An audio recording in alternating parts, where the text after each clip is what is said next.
ನಮಸ್ಕಾರ ಸ್ನೇಹಿತರೆ, ನಮ್ಮ ಚಾನಲ್ಗೆ ನಿಮಗೆಲ್ಲರಿಗೂ ಹೃತ್ಪೂರ್ವಕವಾದ ಸ್ವಾಗತ. ಇಂದಿನ ವಿಡಿಯೋದಲ್ಲಿ ನಾವು ನಿಮಗೆ ಮಲೆನಾಡಿನ ಒಂದು ವಿಶೇಷ ಅನುಭವವನ್ನು ತೋರಿಸೋಕೆ ಬಂದಿದ್ದೇವೆ.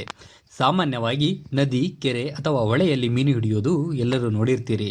ಆದರೆ ಇವತ್ತು ನಾವು ನೀರು ಬತ್ತಿದ ಹಳೆಯ ಬಾವಿಯಲ್ಲೂ ಮೀನು ಹಿಡಿದ ಅನುಭವವನ್ನು ನಿಮಗೆ ತೋರಿಸ್ತೀವಿ. ಮಲೆನಾಡು ಅಂದರೆ ಹಸಿರು ಪ್ರಕೃತಿ, ಮಳೆ, ತಂಪಾದ ಗಾಳಿ ಮತ್ತು ನದಿ ಹೊಳೆಗಳಿಂದ ತುಂಬಿರುವ ಸುಂದರ ಪ್ರದೇಶ.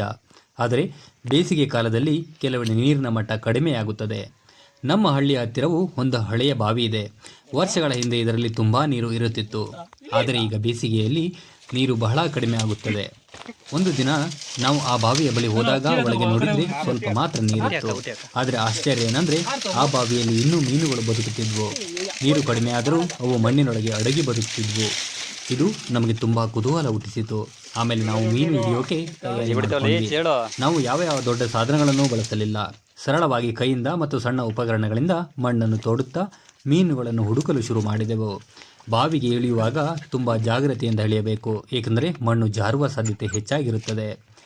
ಬಾವಿಯ ಒಳಗೆ ಇಳಿದ ಮೇಲೆ ನಮಗೆ ಒಂದು ವಿಭಿನ್ನ ಅನುಭವ. ಮಣ್ಣಿನ ವಾಸನೆ, ತಂಪಾದ ಗಾಳಿ ಮತ್ತು ಸುತ್ತಮುತ್ತಲಿನ ನಿಶಬ್ದ, ಇದು ಸಂಪೂರ್ಣ ಪ್ರಕೃತಿಯ ನಡುವೆ ಇದ್ದಂತೆ ಅನಿಸುತ್ತೆ. ನಾವು ನಿಧಾನವಾಗಿ ಮಣ್ಣನ್ನು ಕೈಯಿಂದ ತೋಡುತ್ತಾ ಹೋದಾಗ ಕೆಲವೆಡೆ ಚಿಕ್ಕ ಮೀನುಗಳು ಓಡಾಡುತ್ತಾ ಕಂಡುಬಂದವು. ಮಣ್ಣು ತೋಡುವಾಗ ಒಂದು ಕಡೆ ಮಣ್ಣಿನೊಳಗೆ ಸ್ವಲ್ಪ ಚಲನವಲನ ಕಂಡುಬಂತು. ಅಲ್ಲಿ ಕೈ ಹಾಕಿ ನೋಡಿದಾಗ ಒಂದು ಚಿಕ್ಕ ಮೀನು ಸಿಕ್ಕಿತು. ಅದನ್ನು ಹಿಡಿದಾಗ ನಮಗೆ ತುಂಬ ಸಂತೋಷ ಮತ್ತು ಖುಷಿ ಆಯಿತು. ಹೀಗೆ ನಾವು ಇನ್ನಷ್ಟು ಕಡೆ ತೋಡಿದಾಗ ಇನ್ನೂ ಹೆಚ್ಚು ಮೀನುಗಳು ಸಿಕ್ಕವು. ಒಂದು ವೇಳೆ ನಾವು ಸ್ವಲ್ಪ ಆಳವಾಗಿ ಮಣ್ಣು ತೆಗೆಯುತ್ತಿದ್ದಾಗ ದೊಡ್ಡದಾದ ಮೀನು ಕೂಡ ಸಿಕ್ಕಿತು. ಅದನ್ನು ಹಿಡಿಯಲು ಸ್ವಲ್ಪ ಕಷ್ಟವಾಯಿತು, ಏಕೆಂದರೆ ಕೈ ಜಾರುತ್ತಾ ಕೈಯಿಂದ ತಪ್ಪಿಸಿಕೊಳ್ಳಲು ಪ್ರಯತ್ನ ಮಾಡಿತು.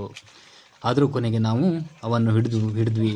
ಆ ಕ್ಷಣ ನಮಗೆ ತುಂಬ ಸಂತೋಷ ಅನಿಸಿತು. ಈ ರೀತಿಯಾಗಿ ನಾವು ಕೆಲವು ಗಂಟೆಗಳ ಕಾಲ ಪ್ರಯತ್ನ ಮಾಡಿ ಸಾಕಷ್ಟು ಮೀನುಗಳನ್ನು ಹಿಡಿದ್ವಿ.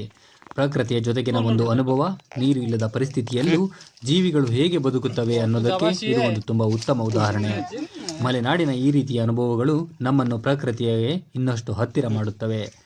ಇಲ್ಲಿ ಪ್ರತಿ ಸ್ಥಳವೂ ಒಂದು ಕತೆ ಹೇಳುತ್ತವೆ. ಹಳೆಯ ಬಾವಿಗಳು, ಕಾಡುಗಳು, ಹೊಳೆಗಳು ಇವೆಲ್ಲವೂ ನಮ್ಮ ಸಂಸ್ಕೃತಿಯ ಒಂದು ಭಾಗ. ಆದರೆ ಸ್ನೇಹಿತರೆ, ಇಲ್ಲಿ ಒಂದು ಮುಖ್ಯ ವಿಷಯ ಏನಂದರೆ ಸುರಕ್ಷತೆ. ಇಂಥ ಬಾವಿಗಳಲ್ಲಿ ಇಳಿಯುವಾಗ ತುಂಬ ಜಾಗ್ರತೆ ಅಗತ್ಯ.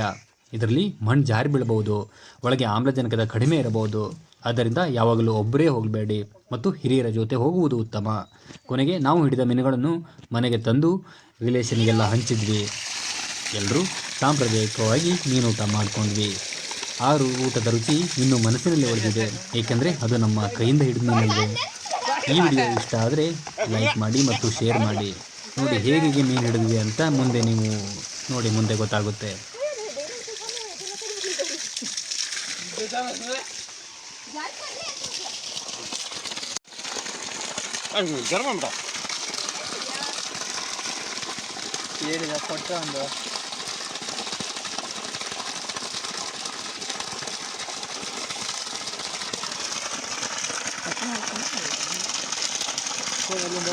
ಒಂದು 5 kg ಇವ.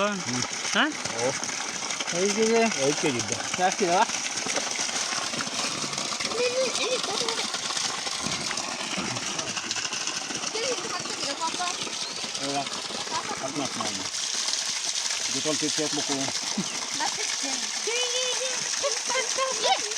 ಬಡಿತು ತಿಂಗೆ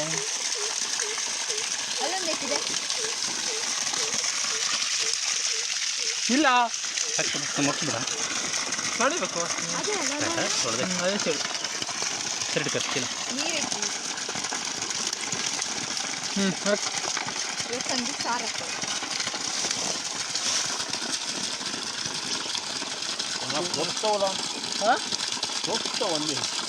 ಕಸ್ತವ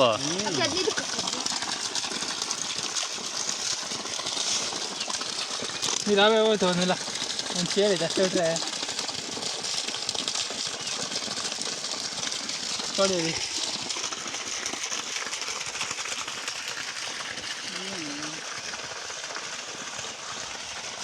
ಹಾಕೋದು ಹುಡುಗ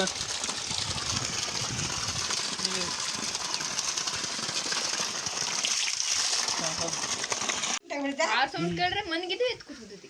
ಹಾಂ,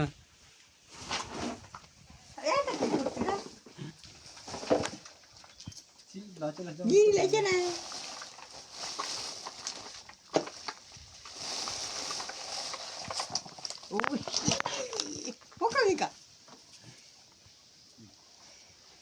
ಸೋನಾ ನೀರು ಹಾಕ್ಬಾರೆ ನೀರು ಹಾಕ್ಬಾರೆ ಆ ಬಕೆಟ್ ಹೋಗ ಹಾಕ್ಬಾರೆ ಅಕ್ಕ ಅದನ್ನ ಚಂಬಟ್ಟು ಹೋಗ್ಬೋದು ಬಟ್ಲ ಮೈಯೆಲ್ಲ